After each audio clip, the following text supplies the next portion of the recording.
झारखंड का बजट, आज इसी पे चर्चा होगी, इसी पे बातें होगी। वित्त मंत्री रामेश्वर उरांव ने सदन में 1,16,418 करोड़ रुपए का बजट पेश कर दिया है।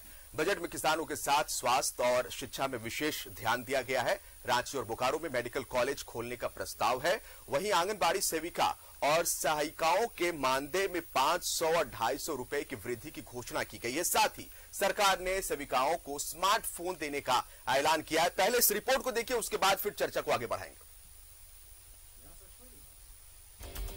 सदन में वित्त मंत्री रामेश्वर उरांव ने 1,16,418 करोड़ का बजट पेश किया। ये पिछले साल के मुकाबले 15% ज्यादा है। झारखंड के बजट में ग्रामीण विकास, शिक्षा, स्वास्थ्य समेत कई जन कल्याणकारी योजनाओं में फोकस किया गया।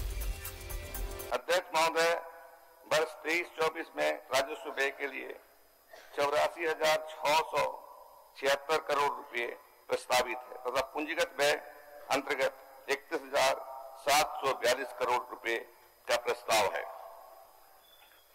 बजट में प्रावधानित सकल राशि को यदि क्षेत्र के दृष्टिकोण से देखा जाए तो सामान्य क्षेत्र जनरल सेक्टर के लिए 33,378 करोड़ 45 लाख रुपए, सामाजिक सोशल सेक्टर सामाजिक प्रक्षेत्र के लिए 43,303 करोड़ 44 लाख रुपए तथा आर्थिक प्रक्षेत्र के लिए 39,736 करोड़ 11 लाख रुपए उपबंधित किए गए हैं। 1,16,418 करोड़ का बजट पेश किया। आर्थिक विकास दर 7.8% रहने का अनुमान। राजस्व व्यय के लिए 84,676 करोड़ का प्रावधान। पूंजीगत व्यय के लिए 31,742 करोड़ का प्रस्ताव। वर्ष 22-23 में राष्ट्रीय आर्थिक विकास दर 7% की तुलना में हमारे राज्य का विकास दर 7.8% रहने का अनुमान है। महोदय, हमारी गठबंधन की सरकार ने राजकोषीय घाटा को नियंत्रित और कम से कम स्तर तक रखने को सर्वोच्च प्राथमिकता दी। 4.5 लाख से ज्यादा किसानों के बीच 1727 करोड़ के ऋण की माफी। सुखाड़ राहत के तहत 13 लाख किसानों के खाते में 461 करोड़ की राशि ट्रांसफर। 5 एकड़ से कम एरिया वाले तालाबों से गाद हटाने और डीप बोरिंग के लिए 500 करोड़। कृषि समृद्धि योजना लागू। फसल सुरक्षा नामक कई योजनाएं प्रस्तावित। मिलेट उत्पादन का बढ़ावा देने के लिए झारखंड राज्य मिलेट मिशन। जमशेदपुर और गिरिडीह में डेयरी प्लांट का प्रस्ताव। रांची में मिल्क पाउडर और मिल्क प्रोडक्ट प्लांट। बिरसा सिंचाई कूप संवर्धन योजना का प्रस्ताव। पलामू और पटमदा में मेगा लिफ्ट सिंचाई परियोजना। दूध उत्पादकों को अब 3 रुपए प्रति लीटर प्रोत्साहन राशि। हर पंचायत में पंचायत केंद्र की स्थापना। पंचायत सचिवालय में लगेगी 65 इंच की LED टीवी। महिला एवं किशोरी कल्याण योजना, आंगनबाड़ी चलो अभियान। 800 नए आंगनबाड़ी भवन के निर्माण का प्रस्ताव। आंगनबाड़ी सेविका सहायिका के मानदेय में 500 और 250 रुपए की वृद्धि। आंगनबाड़ी सेविकाओं को सरकार देगी स्मार्टफोन। आंगनबाड़ी सेविका और सहायिकाओं के लिए सामूहिक बीमा योजना। बोकारो और रांची में मेडिकल कॉलेज की स्थापना। नेतरहाट की तर्ज पर बोकारो, चाईबासा और दुमका में आवासीय विद्यालय। बरही, बुंडू, पतरातू, चाईबासा, जमशेदपुर और खूंटी में राजकीय पॉलिटेक्निक। पलामू, चाईबासा और दुमका में मनोचिकित्सा केंद्र खुलेंगे। पहली से 5वीं क्लास के बच्चों को बंगला और उड़िया की प्रारंभिक शिक्षा। राज्य के सभी ITI को अपग्रेड किया जाएगा। दुमका और बोकारो एयरपोर्ट से जल्द उड़ान सेवा। लोगों को सस्ते दर पर एयर एम्बुलेंस की सुविधा। 100 यूनिट बिजली फ्री देने की योजना। नई खाद्य प्रसंस्करण नीति के गठन का प्रस्ताव। पर्यटन को मिलेगा उद्योग का दर्जा, नई नीति बनेगी। नेतरहाट टूरिस्ट अथॉरिटी बनाने का प्रस्ताव। 100 मीट्रिक टन क्षमता के 566 गोदाम बनेंगे। 500 मीट्रिक टन क्षमता के 146 नए गोदाम बनेंगे। पेंशन कोष के गठन के लिए 700 करोड़ का प्रावधान किया गया है। स्कूलों में छात्र और छात्राओं के लिए अलग अलग शौचालय बनाए जाएंगे। न्यूज़ 11 भारत के लिए रांची से राकेश और विपिन उपाध्याय की रिपोर्ट। तो झारखंड के बजट को सीएम ने संतुलित और दूरगामी प्रभाव वाला बजट करार दिया है। वहीं मंत्रियों ने इसे चौमुखी विकास वाला बताया, जबकि विपक्ष ने बजट को निराशाजनक कहा है। बीजेपी ने कहा है कि ये हमीन कर बजट नहीं बल्कि लूट कर बजट है। इस रिपोर्ट को देखिए। वित्त मंत्री रामेश्वर उरांव ने चौथी बार बजट पेश किया। रिकॉर्ड 1,16,418 करोड़ का बजट पेश किया। मुख्यमंत्री हेमंत सोरेन ने इसे संतुलित और दूरदर्शी बजट करार दिया है। फिलहाल जितना सरकार का क्षमता है उसके अनुरूप हम लोगों ने एक संतुलित और आने वाले समय में एक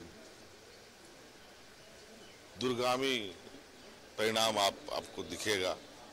ऐतिहासिक बजट आप कह सकते हैं, एक ऐसा कदम जो बहुत बड़ा असर राज्य पर डालेगा। सरकार के मंत्रियों ने बजट की जमकर सराहना की। मंत्रियों ने कहा कि ये आम आदमी का बजट है। बजट में हर वर्ग का ख्याल रखा गया है। समाज के अंतिम व्यक्ति तक पहुंचने की कोशिश की गई है। वहीं जेएमएम ने भी बजट की तारीफ की। राज्य के अंतिम पंक्ति के लोगों को लक्ष्य करके बजट बनाया गया है और राज्य का इंफ्रास्ट्रक्चरल डेवलपमेंट तेजी से हो, ये और एक कहें तो एक रिकॉर्ड भी स्थापित किया जा रहा है। चौमुखी विकास के लिए बजट है और 2023 चौमुखी विकास होगा। बेहतर बजट है और आम आवाम के लिए बजट है। उतना खास नहीं है, लेकिन पर्यटन विभाग में कुछ नया है और खेल विभाग में नया सिद्धू कानू क्लब हम लोग खोलने जा रहे हैं, वो नया है। आम लोगों की जो बुनियादी चीजें हैं, चाहे वो स्वास्थ्य हो, शिक्षा हो, कृषि हो, कल्याण हो, ऊर्जा हो, पर्यटन हो, जिससे ग्रामीण लोग जुड़े हुए हैं, उनको सर्वोपरि रखा गया। विपक्ष ने बजट पर निराशा जताई है, साथ ही इसे निराशाजनक बजट करार दिया है। बीजेपी ने तो इसे पुरानी बोतल में नई शराब करार दिया है।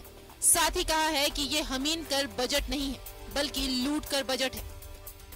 तो हम कह सकते हैं ये हमन कर बजट नहीं, ये लूट कर बजट है, लूट कर बजट है। एकर में पूरा लूट कर इंतजाम करे कर पूरा इंतजाम सरकार कर ले है। इसलिए ये बजट क्या किया गया है कि पिछले बजट को केवल 15% बढ़ा करके पेश कर दिया गया है। कोई एक सब्जेक्ट को इन्होंने फोकस नहीं कर पाए हैं। तो ये गवर्नमेंट जो है, वर्तमान सरकार, एक केवल खानापूर्ति की तरह बजट आ रहा है, वो बजट जा रहा है। मैंने बजट के अंदर में रीजनल भाषा पढ़ाई को लेकर उन्होंने एक पहल किया है कि 1 to 5 में हम रीजनल भाषा लाएंगे। आप उसमें देखेंगे कि मैंने उन्हें कहा कि रीजनल भाषा में यहाँ के लोकल लैंग्वेज में बोली जाने वाली भाषाओं को प्राथमिकता देना है। कुछ भाषाओं को लिया, जिसमें कुछ भाषा जैसे नागपुरी, जैसे कुड़माली, खोटा, पंचप्रज्ञा जैसे सब्जेक्ट को छोड़ दिया गया है। जो बजट पेश किया गया है वह सरकार के 3 साल के नाकामियों का श्वेत पत्र है। इसे बजट कैसे कहिएगा? विपक्ष के आरोप पर मंत्री चंपई सोरेन ने पलटवार किया है। उन्होंने कहा कि विपक्ष बिना पढ़े बजट को खराब बता रहा है। बजट लोग पढ़ाई नहीं है, कल किताब पकड़ लिया, बोलता है कुछ नहीं है। आपका पॉकेट में कितना है? हम पॉकेट में हाथ नहीं दिया और बोल दिया है आपका पॉकेट में कुछ नहीं है। झारखंड के बजट को जहां सत्ता पक्ष सराह रही है और चौमुखी विकास वाला बजट बता रही है, वहीं विपक्ष का कहना है कि बजट में कुछ भी नया नहीं है। न्यूज़ 11 भारत के लिए रांची से राकेश, विपिन और राजेश कुमार की रिपोर्ट।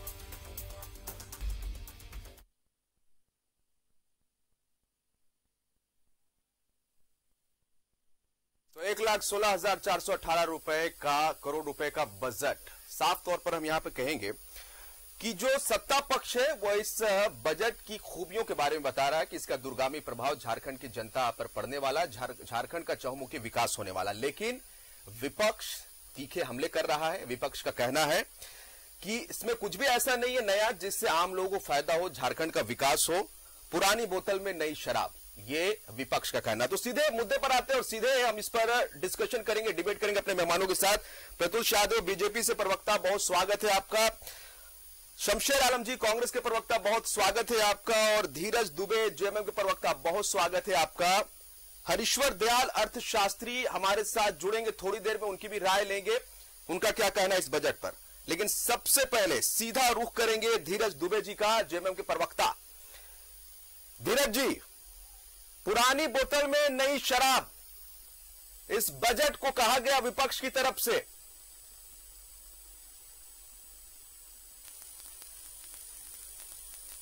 धीरज जी आवाज मिल रही है मेरी?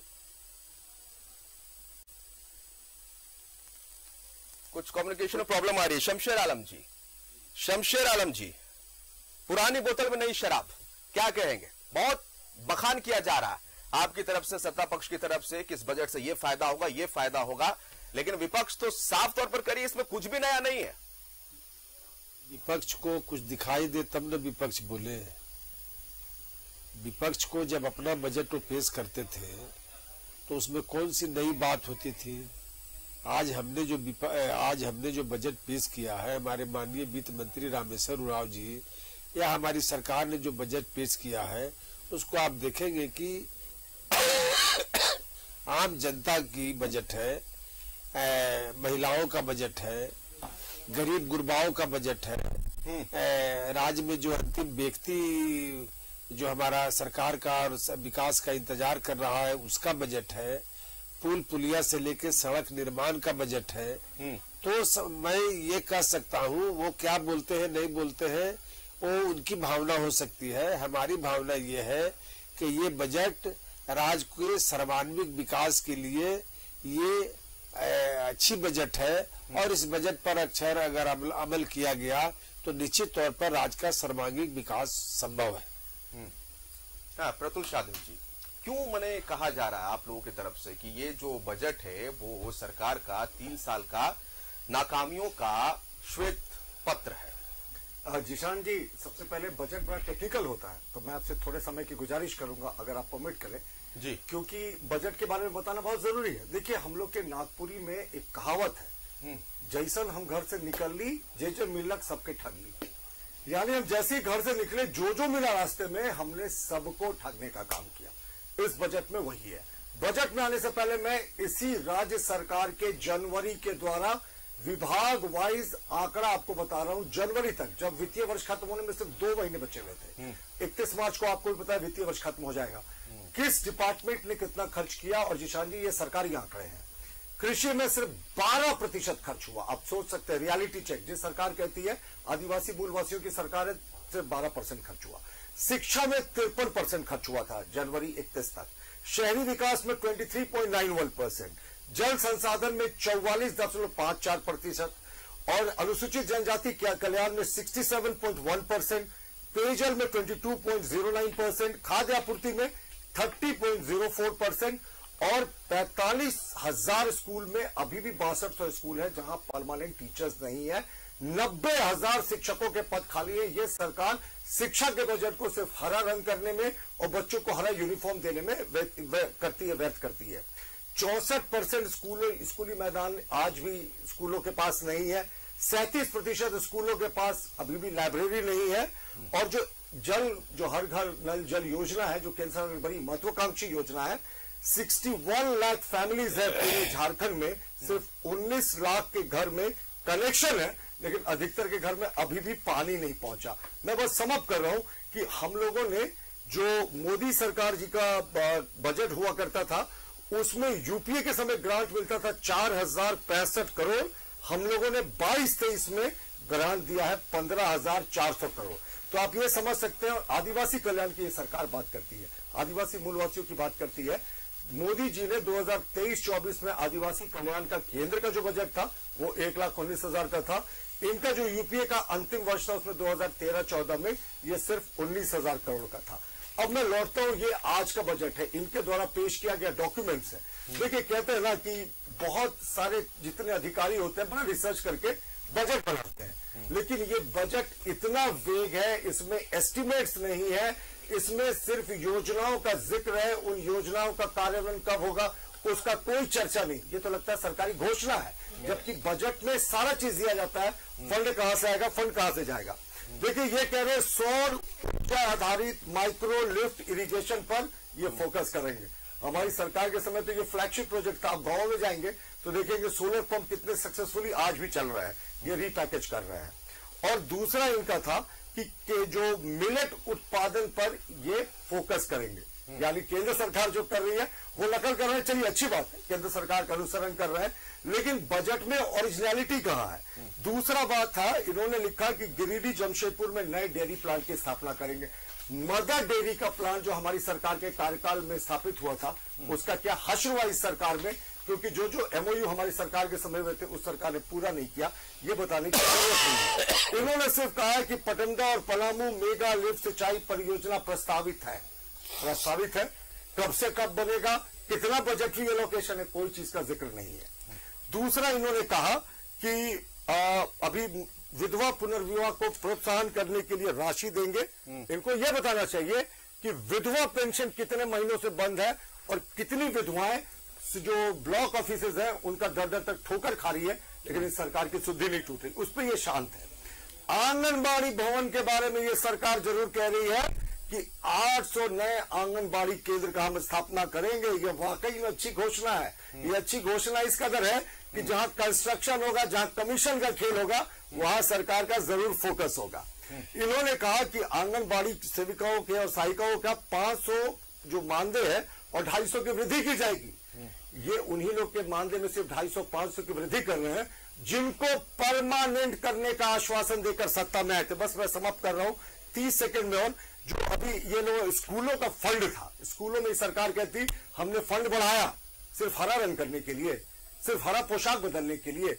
गजब का इनका है। नेतरहाट विद्यालय की तर्ज पर चाईबासा, दुमका, बोकारो में आवासीय विद्यालय के निर्माण का प्रस्ताव है। अब इसका डीपीआर नहीं बना है, इसका डीपीआर बनेगा, बजट एलोकेशन होगा, कब तक समाप्त होगा इसका कोई चर्चा नहीं। बस फाइनल 1-2 पॉइंट और है। इन्होंने अभी भी कुछ जगह पे नए पॉलिटेक्निक खोले जाने का प्रस्ताव है की बात कही है, कब तक बनेगा इसका कोई चर्चा नहीं है। और सबसे बड़ा जो जोक है इस सरकार का, एक ही जगह इन्होंने रोजगार का चर्चा किया है। रोजगार सृजन योजना का विस्तारण करते हुए 2 लाख युवाओं को लाभ पहुंचाने का लक्ष्य है। मतलब इन्होंने खुद विधानसभा में कहा था कि 357 लोगों को हम लोगों ने नौकरियां दी हैं, फिर से इन्होंने कुछ कर दिया। और अनुसूचित जनजाति के लिए भी इन्होंने बजट के लिए तमाम चीजें की बातें कही है, इसका कोई डिटेल नहीं है। और एक लास्ट में आपको एक पॉइंट पढ़ के सुना रहा हूं जो आपको पता चलेगा कि ये सरकार कहती क्या है और करती क्या है।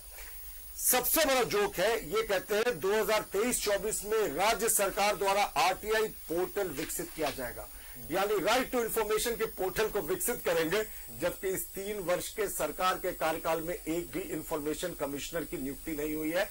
ट्रांसपेरेंसी पर पर्दा डल गया है और ये सरकार राइट टू इंफॉर्मेशन पोर्टल बना रही है, इंफॉर्मेशन कमिश्नर्स की नियुक्ति की बात नहीं करती।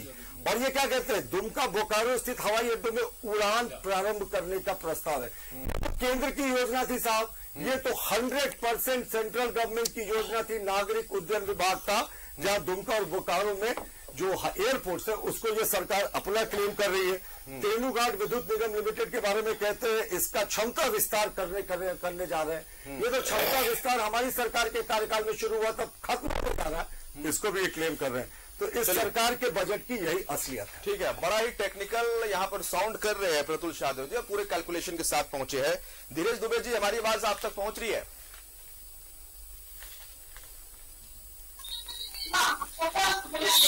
जी आवाज पहुंच रही है धीरज जी?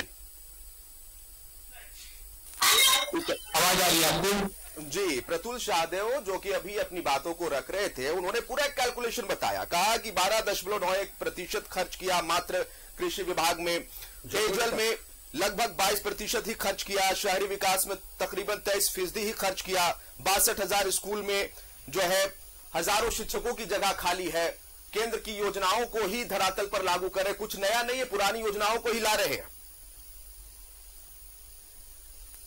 प्रतुल जी तो सोच कर ये आते हैं कि जब केंद्र का बजट है तो उसकी तारीफ करना, राज्य सरकार आज बजट लाई है तो उसको आलोचना करने के लिए प्रफुल्ल भी यहाँ पे बैठ के उसकी आलोचना करेंगे और स्वाभाविक सी बात है, भाजपा के प्रवक्ता है तो वो आलोचना ही करेंगे। लेकिन सरकार ने जो अच्छे काम किए, आज जो बजट 1,16,000 करोड़ का बजट जो पेश किया गया, और सबसे बड़ी बात है कि शिक्षा के क्षेत्र में झारखंड के इतिहास में पहली बार इतना बजट दिया गया। शिक्षा और स्वास्थ्य के क्षेत्र में जो सरकार ने बजट को पेश की है।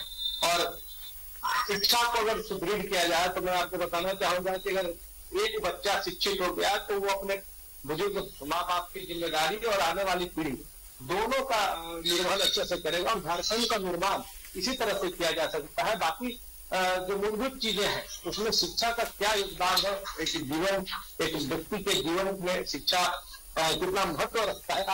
आज माननीय मुख्यमंत्री जी ने दूरदर्शी सोच दिखाई है कि अगर हम झारखंड के युवाओं को सुदृढ़ करते हैं तो उनको शिक्षित करते हैं और उनको उस लायक बनाते हैं कि आगे चलकर झारखंड को आगे लेके चले।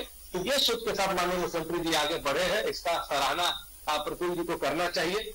और मुख्यमंत्री रोजगार सृजन योजना के लिए भी 2 लाख युवाओं को इसका लाभ देने का लक्ष्य रखा गया है।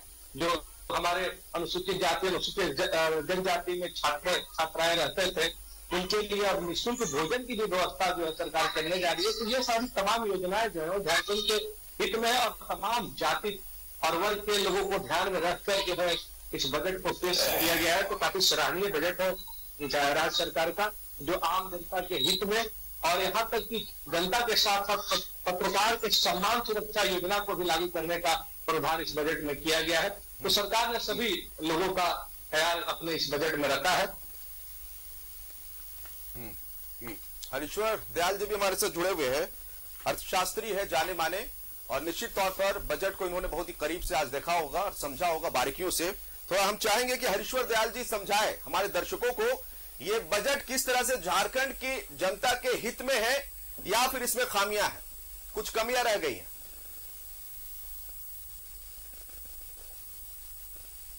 बजट बनने की प्रक्रिया के पहले से बजट में बनाने के पहले 3 प्री बजट कंसल्टेशन हुआ था और एक पोर्टल भी बनाया गया था, वेब ऐप बनाया गया था, जिसके तहत जन आकांक्षाओं को, बजट से लोगों की आकांक्षाएं क्या हैं उसको संग्रह करने की कोशिश की गई थी।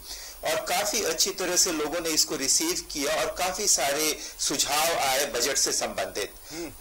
2 इस तरह के गोष्ठियां हुई थी फाइनेंस मिनिस्टर के साथ और एक हुई थी जिसमें कि मुख्यमंत्री की अध्यक्षता में हुई थी और फाइनेंस मिनिस्टर भी थे वहां पर। तो ये लोगों की अपेक्षाएं और आकांक्षाएं बजट से जो है वह संग्रहित किया गया और इस बजट में उसको काफी हद तक रिफ्लेक्ट कर रहा है ये बजट। उसमें बहुत सारी चीजें आई जो कि उन सुझावों में आया था, जिसमें कि मेंटल हेल्थ की बात है, जहां पर मेडिकल कॉलेजेस खोलने की बात है, जहां पे मिलेट प्रोडक्शन और मिलेट डिस्ट्रीब्यूशन की बात है पीडीएस के थ्रू। तो काफी सारी चीजें आई थी जो कि एफपीओ को स्ट्रेंथन करने की बात है। तो ये सारी चीजें उसमें आई जो कि बजट में भी रिफ्लेक्ट हो रही है। तो बजट बहुत हद तक उस कारण से, उस प्रक्रिया के कारण से जन आकांक्षाओं को एड्रेस करने का कोशिश किया है। इस तरह की प्रक्रिया पहले भी चली थी, लेकिन ये पिछले 2 वर्षों से जो चल रही है यह हम इन कर बजट या हमर अपन बजट, उसको बढ़िया से डॉक्यूमेंट किया गया है कि अभी जो आकांक्षाएं और अपेक्षाएं लोगों ने या सुझाव लोगों ने दिया है उसको आगे के बजट में भी इनकॉर्पोरेट किया जाएगा। दूसरी महत्वपूर्ण चीज मुझे जो इस बजट में लगी, उसमें लगा कि रिसोर्स मोबिलाइजेशन पे भी यह बजट उतना ही एम्फेसिस है इस बजट का जितना कि एक्सपेंडिचर पे है। तो रिसोर्स मोबिलाइजेशन पे इसने किया क्या है कि अपने जो स्रोत है इसके कर और गैर कर संग्रह के, उस पर इन्होंने काफी ध्यान दिया है और परसेंटेज जो टोटल रिसोर्सेज का होता है अपने रिसोर्सेज जो आ रहा है वह धीरे धीरे बढ़ा है। निर्भरता हमारी है केंद्र से आने वाले करों पे और गैर करों पे जो ग्रांट्स इन एड मिलता है। लेकिन मैं यहाँ पे बता देना चाहूंगा कि केंद्र से भी जो राज्यों को मिलता है वह हमारी संवैधानिक बाध्यता है केंद्र की कि वो देना है। यह इस तरह से बनाया गया हमारा फेडरल फाइनेंशियल स्ट्रक्चर इस तरह से है कि ज्यादातर जो अच्छे कर हैं, जो कि जिनकी इलास्टिसिटी अधिक है या बैलेंसी अधिक है, वह केंद्र संग्रहित करता है और फिर राज्यों के बीच उसको बांटता है वित्त आयोग के परामर्श के अनुसार। तो ये इसमें हम लोगों को मिल रहा है, लेकिन हम अपने करों पे भी, राज्य अपने करों पे भी ध्यान दे रहा है। जो पब्लिक डेट है उसके मैनेजमेंट पे काफी ध्यान दिया गया है। पब्लिक डेट का एक तो अमाउंट लास्ट बजट और इस बजट में सेम है, 18,000 करोड़ के आसपास है, उसको बढ़ाया नहीं गया है। और पब्लिक डेट मैनेजमेंट के लिए किया क्या गया है कि जो महंगे स्रोत थे उनके बदले सस्ते स्रोतों से, जहां की ब्याज दर कम है, वैसे स्रोतों से ऋण लिया जा रहा है, जिससे कि ब्याज का बोझ राज्य पर कम पड़ा है। और जो पब्लिक डेट भी हमारा है, वह पब्लिक डेट भी हमारा FRBM एक्ट के विदिन है, 30% से कम है GSDP का, और इसको पे करने का भी प्रावधान किया गया है। सिंकिंग फंड बनाया गया है जिसमें कि उचित मात्रा में पैसा रखा जा रहा है, जिससे कि आगे भविष्य में पब्लिक डेट क्लियर हो सके और उसका पे किया जा सके। तो डेट हमारा सस्टेनेबल भी है, डेट हमारा मैनेजमेंट भी काफी अच्छा रहा है सरकार का। एक्सपेंडिचर की बात करें तो उसमें भी एक बैलेंस क्रिएट करने की कोशिश की गई है, डेवलपमेंट एक्सपेंडिचर और सोशल वेलफेयर स्कीम्स पे। और अगर कुल बजट देखें तो इस्टेब्लिशमेंट पे एक्सपेंडिचर और स्कीम के बीच के एक्सपेंडिचर में आप देखिएगा कि स्कीम पे जो खर्च होने वाला है उसका प्रोपोर्शन बढ़ा है टोटल एक्सपेंडिचर से। तो कई मामलों में अगर देखा जाए तो बजट में कई अच्छे प्रावधान हैं। कैपिटल एक्सपेंडिचर बढ़ा है, 18,000 करोड़ के आसपास का पिछले साल का बजट। ये तो अच्छी चीजें आपने बताई। ड्रॉबैक कहाँ है, कमियां कहाँ आपको दिखती है? कमियां मुझे कुछ खास दिखी नहीं है जी। हाँ, कुछ खास मुझे दिखी नहीं है। तो इसीलिए जहां तक बजट बनाने का और बजट प्रक्रिया और बजट डॉक्यूमेंट जो है उसमें मुझे कोई खास कमी नहीं दिखी है। चलिए, यानी कि आप इस बजट को बढ़िया, अच्छा या एवरेज क्या कहेंगे? अच्छा कहेंगे जी। तो चर्चा आगे जारी रहेगी। और शमशेर आलम जी, अगर जनजातीय समुदाय की बात करेंगे, देखिए माइग्रेशन एक बड़ी यहां पर प्रॉब्लम है। अभी देखा, आज हमने खबर दिखाया कि कैसे दूसरे स्टेट से, दूसरे मुल्क से लोगों को लाने की, चलिए अच्छी पहल है मुख्यमंत्री हेमंत सोरेन की कि वो लाने की कोशिश करते हैं जो मजदूर वहां फंस जाते हैं।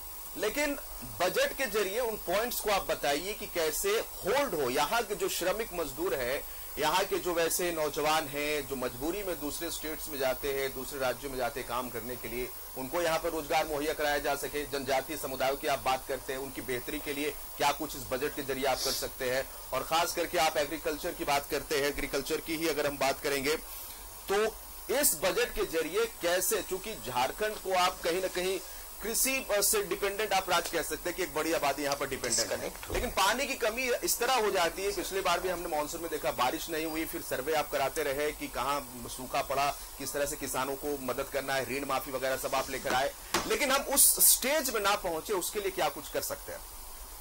देखिए, आप तो स्वतः बोल रहे हैं जी। जब से हमारी सरकार बनी है, हमने सुखाड़ का भी सामना किया है, हमने प्राकृतिक प्रकोप का भी सामना किया है, और उसके बावजूद भी हमारी सरकार निरंतर इस प्रयास में रही है कि कैसे हम सुखाड़ में जो किसान प्रभावित हुए हैं उसको हम कैसे लाभान्वित कर सके, कैसे प्राकृतिक प्रकोप पड़ा, उससे जो नुकसान हुआ किसानों को, उसका कैसे हम भरपाई कर सके। और जनजातीय समुदाय की जहां तक बात है तो ये आज का विषय नहीं है कि जनजातीय लोग बाहर पलायन करते थे, लेकिन ये बात जरूर है कि कोरोना काल के बाद माननीय मुख्यमंत्री हेमंत सोरेन जी के प्रयास के बाद हमारी सरकार जब से बनी, हम लोगों ने पलायन को बहुत हद तक रोकने का प्रयास किया बल्कि जो लोग बाहर चले गए थे, चाहे ईटा भट्टा में काम करने वाले लोग हो, चाहे मजदूरी के रूप में काम करने गए हो, चाहे हरियाणा और पंजाब में धान और गेहूं की खेती करने गए हो, वैसे लोगों में निरंतर कमी आई है। चूंकि माननीय मुख्यमंत्री जी का ये थीम था कि हम उनको स्थानीय स्तर पर रोजगार उपलब्ध कराएंगे। किस तरह से कोरोना काल के बाद 7 लाख से 8 लाख लोगों को हम लोगों ने माननीय आलमगीर आलम के प्रयास से हम लोगों ने यहाँ पर रोजगार देने का प्रयास किया, ये भी राज्य की जनता देखी है।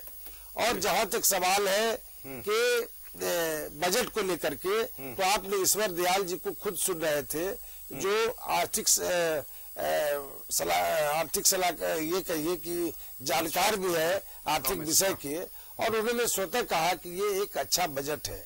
अच्छा बजट इस मामले में हम कह सकते हैं, अभी हमारे प्रतुल भाई बता रहे थे कि कृषि में 12% ही खर्च हुआ है। तो हम प्रतुल भाई को जरूर बताना चाहते हैं कि चाहे कृषि हो, चाहे कोई भी विभाग हो, निश्चित तौर पर मार्च में आकलन किया जाता है। बहुत से लोग हैं जो कार्य करते हैं और उसका मार्च के अंत तक भुगतान किया जाता है, खर्च की जाती है। तो बहुत सारी चीजों को उन्होंने प्रस्ताव कह दिया। तो पहले प्रस्ताव बनता है, प्रस्ताव के बाद ही उस पर अमली जामा पहनाया जाता है। आपका जवाब हम लेंगे प्रतुल यादव जी से, वो भी गौर से आपको सुन रहे हैं कि कोरोना काल में कितने आप लोगों ने नौकरी यहाँ पर दी और बोलना चाह रहे थे। प्रतुल यादव जी कहिए कि क्या जो तमाम दावे यहाँ बैठकर शमशेर आलम जी कर रहे हैं कि कितनी सच्चाई, मतलब अगर विपक्ष की माने जो साफ तौर पे कह रहा है कि दिशाहीन बजट है, क्या कहा जाए इस पर? देखिए, सबसे पहले मैं इकोनॉमिस्ट हरीश्वर दयाल जी, आदरणीय हरीश्वर दयाल जी को सुन रहा था जी। सबका अपना ओपिनियन के लिए इंटाइटल होता है, जैसे डॉक्टर्स के भी ओपिनियन डिफरेंट होते हैं, अलग अलग इकोनॉमिस्ट के भी ओपिनियन डिफरेंट होते हैं। मैं एक दूसरे चैनल में 6 बजे बैठा था, वहां एक बड़े विद्वान इकोनॉमिस्ट भी थे, वो भी हरीश्वर दयाल जी की तरह क्वालिफाइड थे। उनका व्यूज जो था वो बिल्कुल 180 डिग्री डिफरेंट था। उन्होंने इस बजट को बड़ा निम्न स्तरीय बजट बताया था। देखिए, अब हम लौटते हैं, अभी मैं बड़े भाई शमशेर आलम जी को सुन रहा था, उन्होंने कहा कि कोरोना काल में तमाम मजदूर लौटे, मुख्यमंत्री जी ने उनके लिए रोजगार की व्यवस्था की। इनको बताना चाहिए कि कोरोना काल में जितने लाखों लाख मजदूर झारखंड लौटे थे, माननीय मुख्यमंत्री जी ने, अगर मुझे ठीक से याद है, कहा था कि एक भी मजदूर झारखंड से वापस नहीं देंगे, सबको रोजगार का यही मौका देंगे। कहां चला गया रोजगार? इन्होंने एक पोर्टल भी बनाया था जिसमें ये सारे लोगों का रजिस्ट्रेशन करेंगे। अब तो ऐसा पलायन हो गया कि आप गांवों में जाएंगे तो आपको पुरुष कम दिखेगा। ये स्थितियां पहले नहीं थी, और ये रियलिटी चेक है। आपका चैनल बहुत बड़ा चैनल है झारखंड का, आप रियलिटी चेक करा सकते हैं कि माइग्रेशन उस समय और अभी क्यों बढ़ा। और माइग्रेशन मुझे लगता है किसी दल विशेष के लिए चिंता का विषय नहीं है, सभी दलों को इस पर चिंता करनी चाहिए। लेकिन मुख्यमंत्री जी ने वादा किया था एक भी लोग नहीं लौटेंगे, उसका क्या हुआ? और देखिए, इन्होंने कहा, अभी मैं सुन रहा था कि बजट से पहले बहुत सारा इन्होंने पोर्टल बनाया था कि हमर बजट, हमरिनकर बजट, इसमें आप अपना सुझाव दें, और 1-2 कॉन्फ्रेंसेस किए थे। अब आप बताएं, जिस प्रदेश के 90% आदिवासी मूलवासी गांवों में रहते हैं, कितने लोगों के पास स्मार्टफोन है? यानी ये बजट में आपने जो प्रतिक्रियाएं ली, सिर्फ अभिजात वर्ग का लिया। आपने कितने ग्रामीण क्षेत्र से ओपिनियंस आए जो आपने पोर्टल बनाया था, ये बताने की आवश्यकता है। सिर्फ सरकार को ये पीठ थपथपा देने से कि हमने पोर्टल बनाकर मंगवाया, ये आप जोक कर रहे हैं। ये झारखंड में साहब, आप आदिवासी मूलवासियों को सत्ता में हक दिलाने के नाम पर सत्ता में आए थे, और आप उन्हीं के ओपिनियन के बिना जा रहे हैं। आपके पास पंचायत सचिवालय है, आपने क्यों नहीं पंचायत के जो स्वयं सेवक हैं उनसे गांव गांव जाकर ये लोगों से पूछा कि क्या उनकी बुनियादी समस्याएं थी, और उस पर चर्चा करने की कोशिश की? देखिए, ये सरकार का, अगर आप पहले पेज पे ही जाए तो राजकोषीय घाटा जो है 11,674 करोड़ है। और इसमें मैं आगे नहीं टिप्पणी करूंगा कि ये क्या भयावह है या क्या लिमिट में है, लेकिन 11,674 करोड़ इनका प्रोजेक्शन है, जो बजट का लगभग 10% के आसपास होता है। देखिए, मैं आपको एक चीज और बड़ा मजेदार दिखाता हूं इस बजट का। ये जो घोषणाएं कह रहे थे कि प्रस्तावित है बजट, वो प्रस्ताव नहीं होता, ये नीतिगत निर्णय जो होता है, बैठक में होता है, सरकार के घोषणा पत्र में होता है, पार्टियों के घोषणा पत्र में होता है। बजट में आप स्पेसिफिक पॉइंट पर जिक्र करते हैं, हाँ साहब हम पॉलिटेक्निक बनाएंगे, अगले 2-3 वर्ष में ये तैयार हो जाएगा, पहले वित्तीय वर्ष में हम लोगों ने इसके लिए इतना बजटरी एलोकेशन किया। वहां पे ये अदालत है। सबसे इंटरेस्टिंग पॉइंट है जिशान जी, मैं एक लाइन से पढ़कर सुनाता हूं। राज्य में पर्यटन को उद्योग का दर्जा देते हुए अलग से एक पर्यटन नीति का गठन किया जाएगा। अब ये जोक है, अभी आपने पर्यटन नीति बनाया था, 1.5 वर्ष पूर्व सरकार ने पूरी पीठ थपथपाकर एक पर्यटन नीति को लागू की थी, और अब आप कह रहे हैं कि फिर से पर्यटन नीति को हम लागू करेंगे। ये क्या पर्यटन नीति फिर से जीरो से बनाने जा रहे हैं? मैंने कहा ना, ये बजट में जिन्होंने भी बनाया, कुछ तो उन्हें ऐसा बनाना चाहिए था कि भाई लोगों को लगे कि सच में कुछ है।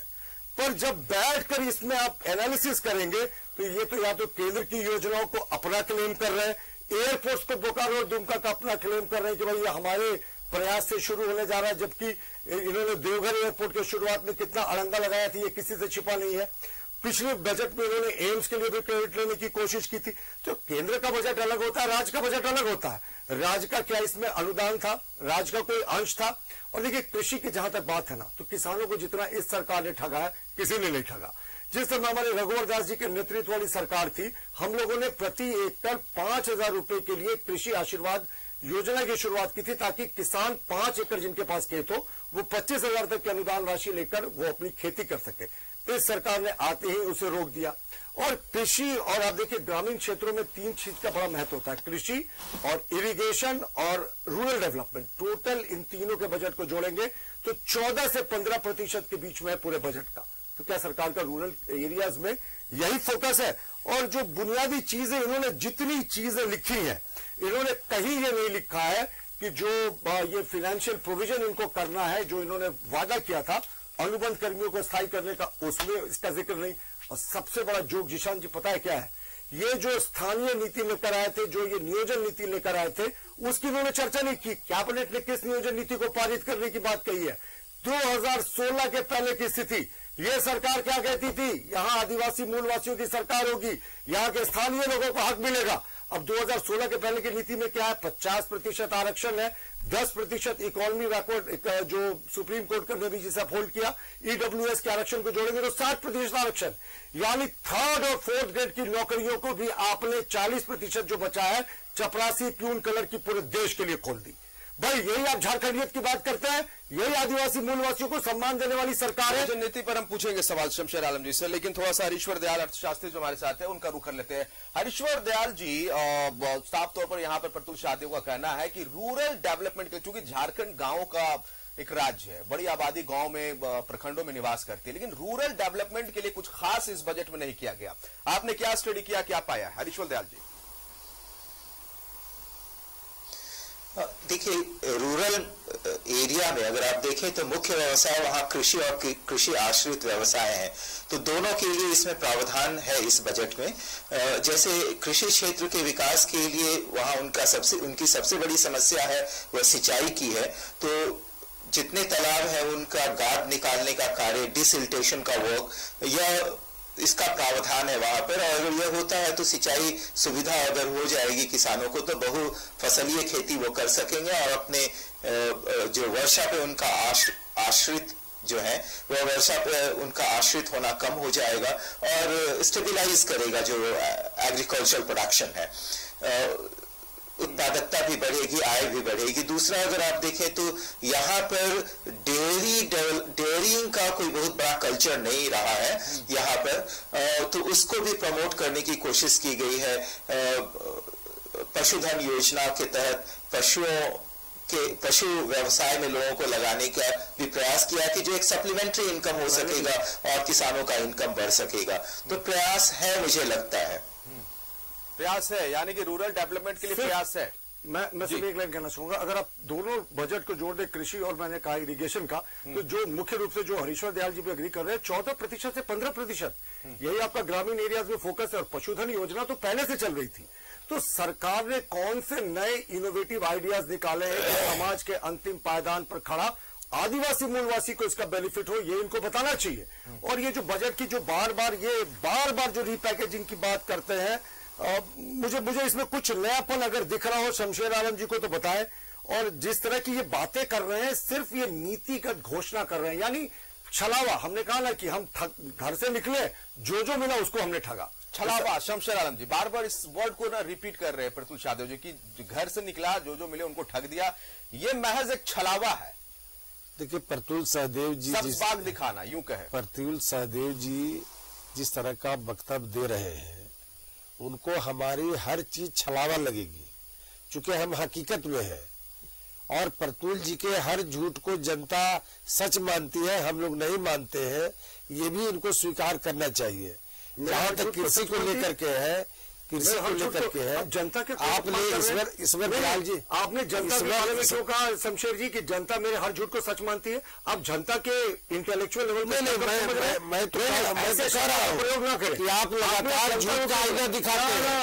आप और आपकी पार्टी, आपकी सरकार, देखिए और आपकी पार्टी और आपकी सरकार हमेशा थोड़ा जनता का आईना दिखाते हैं, हमेशा आईना दिखाते हैं, आप जनता की जवाब दिखाते हैं, और जब हकीकत आती है तो उसमें कुछ नहीं रहता। मैं आ रहा था ये पूरा बजट कैसे करा रहा था, लेकिन मैं इन्हीं बजट पूरा बजट मैं बजट एक नया चीज बता दें, मैं बता रहा हूँ बजट की कॉपी एक नया चीज बता, आपने पढ़ा है अपने नजरिया से, मैं बता रहा हूँ, मैं बता रहा हूँ एक भी पॉइंट बता दें। कृषि आपको खुला चैलेंज है, एक भी इनोवेटिव देखिए बजट की कॉपी मैंने आपको दे दी, मुझे एक पॉइंट बता दें, मुझे बोलने दीजिएगा तब मैं बता दीजिए। कृषि को लेकर के एक पॉइंट, कृषि पॉइंट जो अपने नए कृषि को लेकर के आपने देखा होगा क्या, अब कृषि विभाग और ग्रामीण विकास विभाग दोनों ने मिलके, और तीसरा सिंचाई विभाग,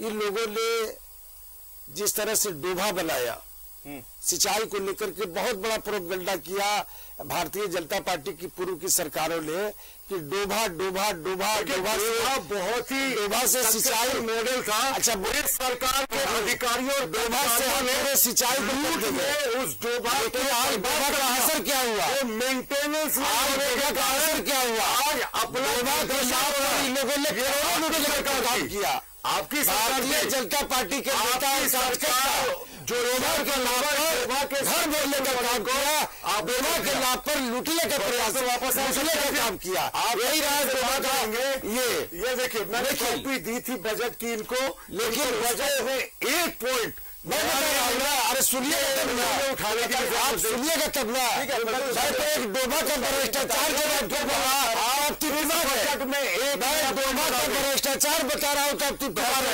बजट में कैसे लूटे हैं आप लोगों को, क्या किया, अरे डोभा को कैसे लूटे हैं, ये डोभा को नियोजन नीति डोभा बनाने के लाभ नियोजन नीति में क्या बनाए 40% नौकरियों को अपने बाकी सभी लोगों के लिए एक हम लोग हेल्दी का उदाहरण जी, इनसे जी चलिए नियोजन नीति पर अपना पक्ष रखिए। देखिए नियोजन मुद्दे को बार बार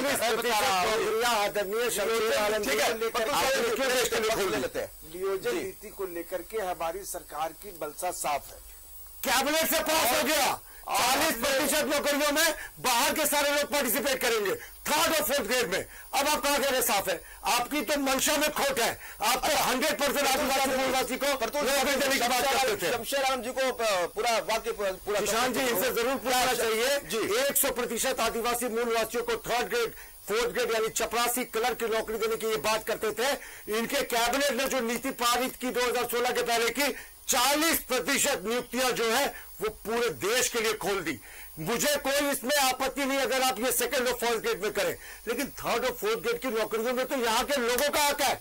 आपने क्यों यहाँ के आदिवासी मूलवासियों के साथ छल किया, क्यों आपने कहा कि उनकी सरकार होगी, क्यों आपने कहा कि 100% नौकरी आगे मिलेगी। ठीक है प्रतुल शादेव जी, हम ले लेते थोड़ा जवाब और एक ग्रेड में लोगों का हक बनता है। नियोजन नीति को लेकर के जी पहले भी हम लोगों ने नियोजन नीति बनाया, लेकिन कुछ त्रुटियां रह गई और आपने इनके लॉ डिपार्टमेंट ने कहा था कि असंवैधानिक है, इसको सुधारे, आप फिर बताएंगे पूरा कंप्लीट। और क्या कह रहे हैं कि किस तरह से कैबिनेट में जो नई नियोजन नीति आई है, नहीं पुरानी को लागू किया 2016 के पहले की।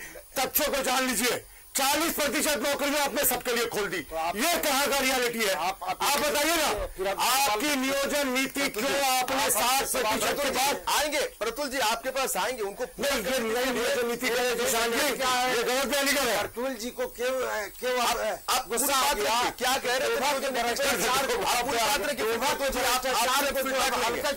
आपकी फिर हम प्रतुल जी नियोजन नीति पूछे ना, चलिए बताइए।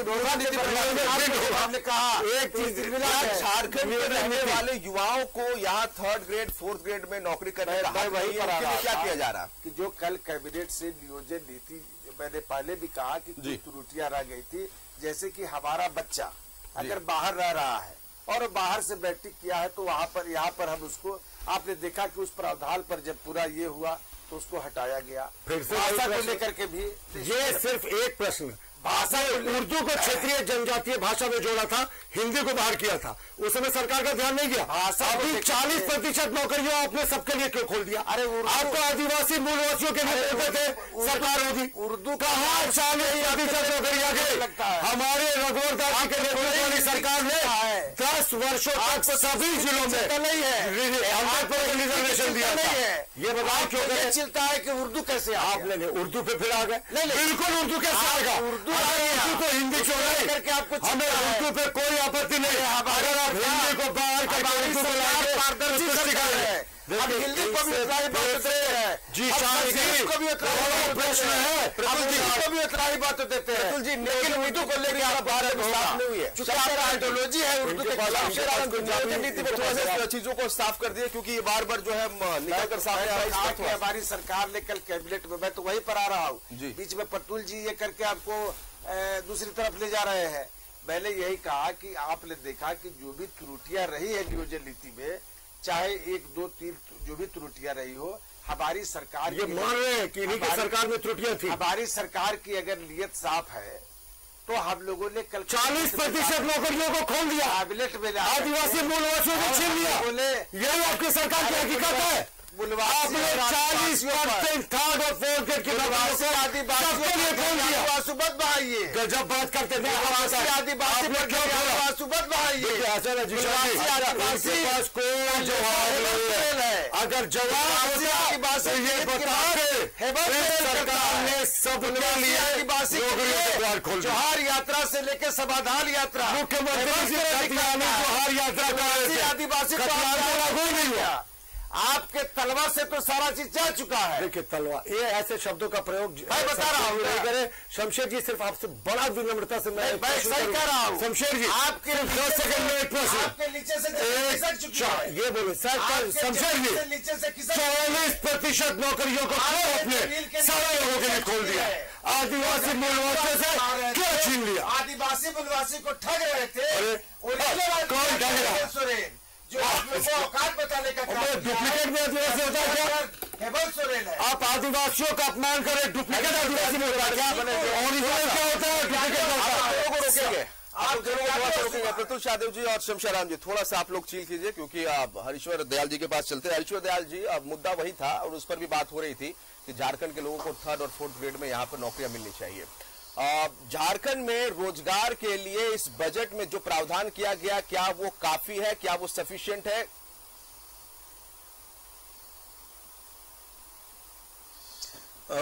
अगर हम लोग बेरोजगारी की बात करें तो ओवर द इयर्स बेरोजगारी कम हुई है, और जो कोविड के समय में बेरोजगारी बढ़ी हुई थी, काफी ज्यादा तेजी से बढ़ी थी।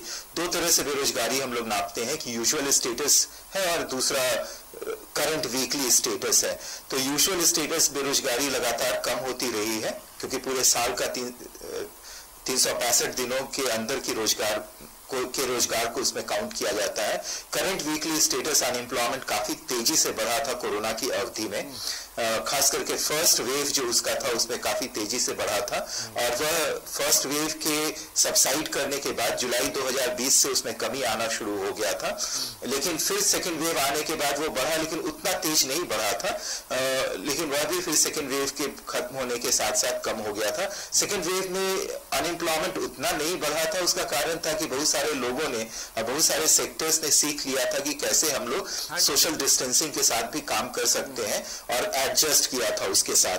तो अनएम्प्लॉयमेंट काफी कम हुआ था उस समय में, और अनएम्प्लॉयमेंट कभी भी पूरी तरह से समाप्त नहीं हो सकता है, लेकिन अगर विकास दर में तेजी आती है, एमएसएमई सेक्टर ग्रो करता है, एग्रीकल्चर सेक्टर अगर ग्रो करता है, तो अनएम्प्लॉयमेंट डेफिनेटली कम होगा। नहीं, वही तो हम पूछ रहे हैं कि इस बजट के जरिए क्या लगता है, अनएम्प्लॉयमेंट जो झारखंड में, चूंकि आपने कहा कि निश्चित तौर पर सभी झारखंड में, पूरी दुनिया में क्राइसिस आया था, अनएम्प्लॉयमेंट पूरी दुनिया में देखी गई, तो इस बजट के जरिए कितना हम उसको कवर कर पा रहे हैं? हाँ, कुछ हद तक जरूर रोजगार बढ़ेगा। जो प्रावधान किए गए हैं, विकास के जो प्रावधान किए गए हैं या दूसरे जो प्रावधान किए गए हैं उसके तहत इंफ्रास्ट्रक्चर डेवलपमेंट है, एमएसएमई का डेवलपमेंट है, एग्रीकल्चर सेक्टर का डेवलपमेंट है, एनिमल हस्बेंड्री का डेवलपमेंट है, तो इससे रोजगार के अवसर में वृद्धि होगी। लेकिन हमारे यहाँ ज्यादातर जो रोजगार प्राप्त है वह स्वरोजगार प्राप्त है।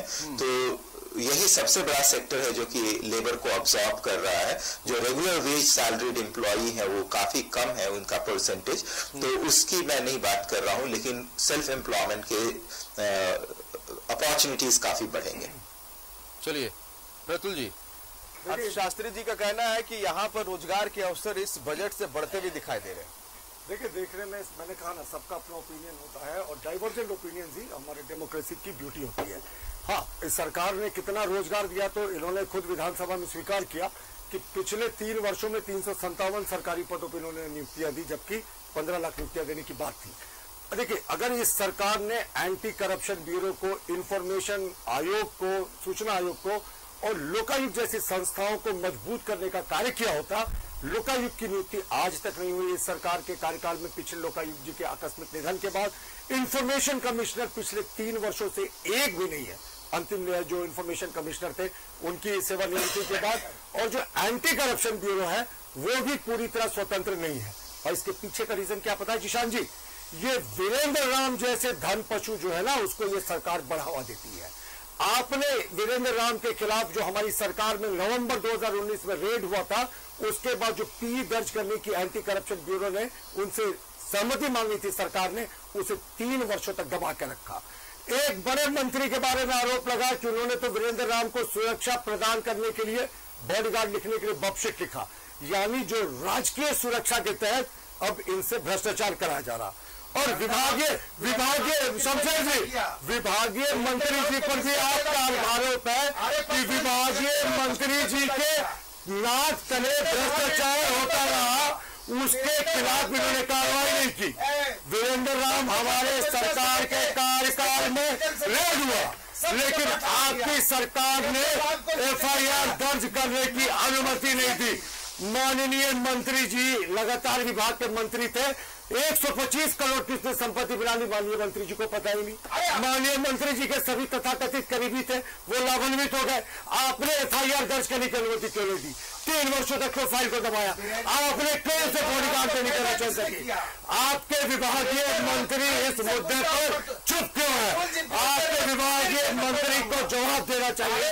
आपके जो फाइलें होती है, बहुत सारी फाइलें होती है, वो विभागीय मंत्री तक जाती है।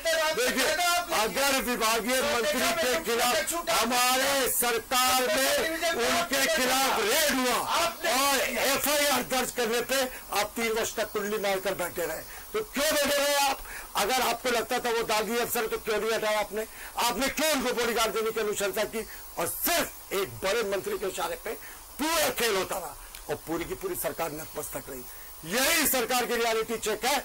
से जो भ्रष्टाचार से लड़ने वाली संस्थाएं उसको ये मजबूत नहीं करेंगी, उसके लिए अलग से बजट प्रावधान नहीं करेंगी, वहां नियुक्तियां नहीं होंगी, लेकिन वीरेंद्र राम जैसे इस समाज को भ्रष्टाचार करने वाले लोगों को। चलिए, तो झारखंड के बजट पर इस पर ही चर्चा, इस पर ही डिबेट, और यहाँ पर बीजेपी के प्रवक्ता और कांग्रेस के प्रवक्ता और जेएमएम के प्रवक्ता और साथ ही अर्थशास्त्री हरीश्वर दयाल जी भी हमारे साथ जुड़े, प्रतुल यादव जी हमारे साथ जुड़े, शमशेर आलम जी हमारे साथ जुड़े और धीरज दुबे जी हमारे साथ जुड़े।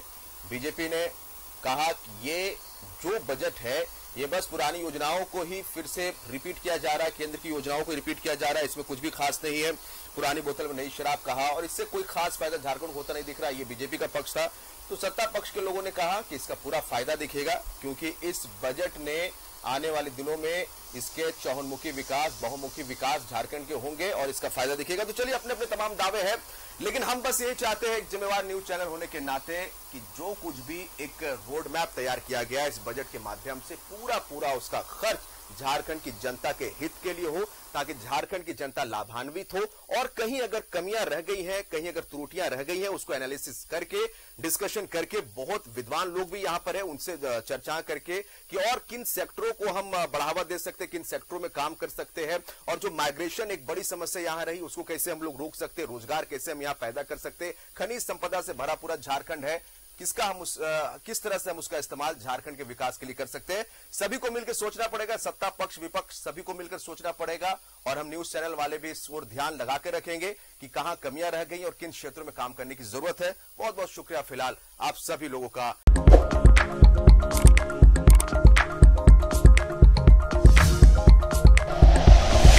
Like and share videos, subscribe करें हमारा चैनल और प्रेस करें बेल आइकॉन। न्यूज़ 11 भारत, सच है तो दिखेगा।